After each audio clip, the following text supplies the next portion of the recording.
Toyota, Ford, and Honda, those are just some of the car companies looking into defective airbags. Our consumer reporter Chris Chmura is in studio looking into a stunning wave of recalls. Chris, why are so many of them different makes and why they're involved? Yeah, so many makes and just one recall here. Why? Why so many makes under one recall? Because, Denise, they are all using the same supplier that is now facing some very serious scrutiny. This is the way airbags are supposed to work. You get involved in a crash and instead of your head hitting the steering wheel, it hits an airbag. The engineering is precise.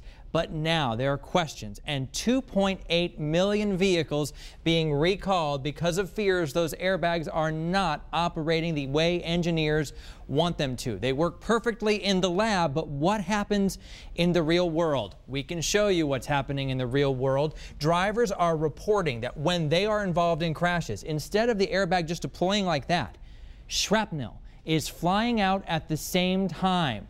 So that airbag pops, but also pieces of plastic, pieces of metal, at speeds of hurricane force, 185 miles an hour. That causes injury, one person being blind, and in another case, a fire.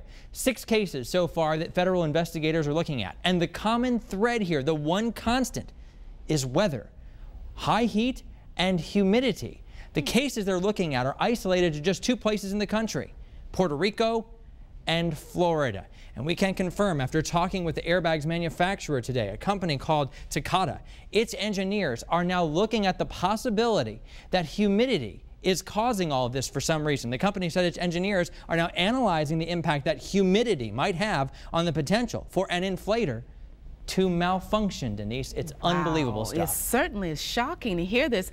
How do we know if our car's recalled? It's going to come in the mail, Denise. The auto manufacturers are going to be sending letters to you and to me and to anybody else who might have a car that is covered under this. They're going to look a little bit something like that. They always do it in the mail. They say the repairs are going to be free, but I have a warning for you. There are some shady car dealers out there that try to mimic these recall notices, and it's nothing more than a sales pitch. So be very careful when you're checking the mailbox, Denise, over the next couple months looking for this recall notice. So is there a way to fix this? Because if the humidity is involved, then it's pretty hard to understand how they can fix it. What they're going to do first is they're going to swap out that inflator portion. And second, the engineers are working to figure out what it is about the heat and humidity that gets the pressure so wrong that that shrapnel is firing at you at the same time that airbag is trying to save your life. Okay, so we should be looking for that in the mail if we're somebody who's involved in this. Absolutely. Do not treat something that says Ford or Mazda as junk mail for the next several months. Okay, we'll open. Thank you very much, Chris. You're welcome.